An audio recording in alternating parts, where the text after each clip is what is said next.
जय श्री कृष्णा। और आज हम बात करेंगे राजस्थान की लोक देवों से संबंधित प्रश्नों पर। सबसे पहला प्रश्न है, बरसात की देवी है तो बरसात की देवी रूपादे माता को कहते हैं। ध्यान कैसे रखेंगे? तो ऐसे ध्यान रखेंगे कि बरसात में हमारा रूप निखर जाता है तो रूपादे माता बरसात की देवी। अगला क्वेश्चन है, असंगत कथन का चयन कीजिए। तो सबसे पहला कथन है, आशापुरा माता का मंदिर नाडोल पाली में है। ये बात बिल्कुल सही है।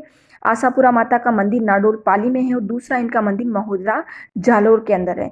अगला है, महिलाएं इनकी पूजा करते समय घूंघट निकालती है। और अगला स्टेटमेंट है, आशापुरा माता की पोखरण में भक्त महिलाएं हाथों में मेहंदी नहीं लगाती। तो दोनों ही कथन सही है। ध्यान कैसे रखेंगे कि आशा नाम की महिला है जो घूंघट निकालती है। हमारे राजस्थान में घूंघट का प्रचलन है तो आशा नाम की महिला घूंघट निकालती है, प्लस उसको जब जब भी गुस्सा आता है तो वो हाथों में मेहंदी नहीं लगाती। तो ये दोनों ही कथन आप मैच कर पाएंगे क्योंकि हमें केवल मैच करना है, सारे आंसर भी हमारे सामने हैं तो इसलिए हमें रटने की आवश्यकता नहीं है।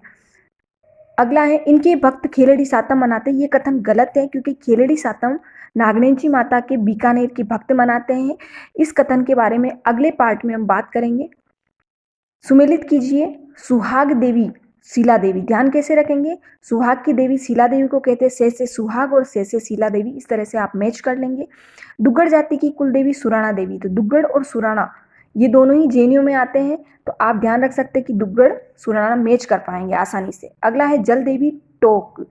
तो कोई जल को ऐसे ही फैला रहा है तो हम उसको टोकते कि भैया जल मत फैला क्योंकि जल की वैसे ही कमी है। तो जल देवी टोक भी आप मैच कर पाएंगे। अगला है, कछवाहा राजवंश की कुल देवी जमुआई माता। ये कथन बिल्कुल सही है। तो आपको ध्यान में रखना है कि जमुआई माता और शीला देवी में एक कंफ्यूजन होता है कि कौन जयपुर राजवंश की कुल देवी है। तो ऐसे ध्यान रखिए, जयपुर में जय आता है और जमुआई में भी जय आता है। तो जयपुर राजवंश की कुल देवी जमुआई माता है और बाकी बचे शीला माता, तो वो उनके क्या है, आराध्य देवी है। बिल्कुल आसानी से आपको ध्यान में रहेगा। अगला प्रश्न है, गलत युग्म का चयन कीजिए। तो 3 जो युग्म है वो सही है और एक गलत होगा। तो सबसे पहला है राजेश्वरी माता। तो राजेश्वरी माता का मंदिर भरतपुर में, ये बात बिल्कुल सही है। और ध्यान कैसे रखेंगे कि हम हमेशा यही चाहते हैं कि हमारा भारत राज करे। तो राजेश्वरी माता का मंदिर भरतपुर आपको ध्यान में रहेगा। अगला आता है, जिलानी माता का मंदिर अलवर में। ये बात बिल्कुल सही है। ध्यान ऐसे रखिए, जिलानी में जल आता है तो जल से हम लव करते हैं, बिल्कुल करते हैं क्योंकि जल हमारा जीवन है। तो जिलानी माता का मंदिर अलवर आप मैच कर पाएंगे। अगला है, सप्त गो माता का मंदिर सीकर में। ये भी ध्यान रहेगा, से सप्त और से शिखर, सप्त शिखर ऐसे ध्यान रख लीजिए, सप्त शिखर।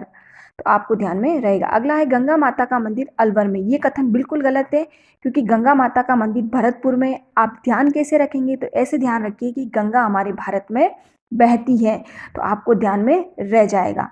असंगत कथन का चयन कीजिए। सचियाय माता सांप्रदायिक सद्भाव की कुल देवी, बिल्कुल सही कथन है।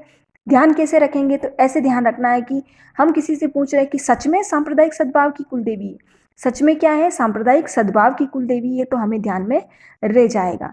अगला है, राठासन माता के मंदिर का निर्माण उत्पल देव ने करवाया था। ये कथन बिल्कुल गलत है क्योंकि राठासन माता है उदयपुर से संबंधित। तो उदयपुर में बप्पा रावल की बात होती है और राठासन माता के मंदिर का निर्माण बप्पा रावल ने करवाया था। जीर्ण माता को जयंती बाई की पीठ कहा जाता है। ये कथन बिल्कुल सही है। तो जैसे जीर्ण और जैसे जयंती, तो इस तरह से आप मैच कर लेंगे। अगला है, मधुमक्खियों की देवी जीर्ण माता है। बिल्कुल सही है। ध्यान कैसे रहेंगे कि रखेंगे कि भाई मधुमक्खी काट देती तो हम जीर्ण माता के पास जाते हैं। किसके पास जाते हैं? जीर्ण माता के पास जाते हैं। तो हमें इस तरह से ध्यान में रखना है। केवल हमें हमारे दिमाग को थोड़ा सा सेट करना है, बस हमें रटने की आवश्यकता नहीं है। अगला है, लोक देवी देवता की छोटी सी प्रतिकृति जो गले में पहनी जाती कहलाती है।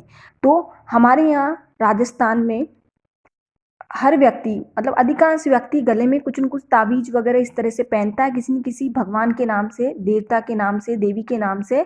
तो उसको किसी न किसी नाम से संबंधित होता है, किसी न किसी नाम का ही है कि वो माता जी का है, वेरू जी का है, किसी का है।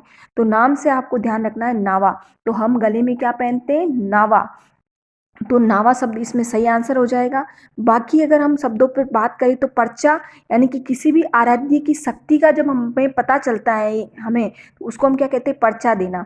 तो पर्चा बिल्कुल मैच हो जाएगा। हरजस, जो सगुण भक्ति गीत होते हैं उनको हरजस कहते हैं। और चिर्जा, माता के जो भक्ति गीत हैं या माता की आराधना में जो गीत गाए जाते हैं उनको चिर्जा कहते हैं। तो हमारे सभी प्रश्न खत्म होते हैं। आप अगर इसके पार्ट 2 को देखना चाहते हैं तो हमारे चैनल से जुड़ सकते हैं और उसको अधिक से अधिक शेयर कर सकते हैं। धन्यवाद।